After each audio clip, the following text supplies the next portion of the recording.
Pass to me. Okay, and go. And pass. Box. Paano maliit yung box?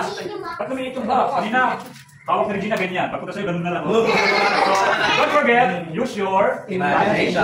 Dapat yung size, hindi siya nagbabago, di ba? Ready? Start tayo ulit. Pagka to. Regina, get the box. Ready. 5.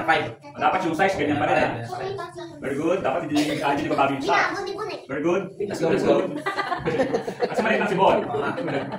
Let's go, Bon. Kaya mag-adjust kay Bon. Sige, kaya mag-adjust. Kuha mo yung box. Bon, get the box, Bon. Oh, malumit na. Sige.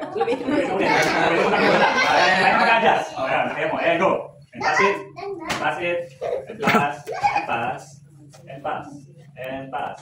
And pass. And pakibalik sa gitna. And go. Very good. Okay. So, ang facial expressions, dahil sa acting, kailangan nagkakaroon tayo ng iba't ibang reactions. Okay? In acting, dapat nagagawa nyo yung iba't ibang expressions or tamang reaction ng face.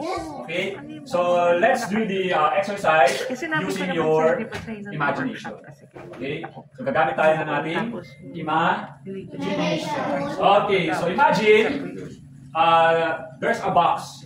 Boxes. Sa gitna, sa middle.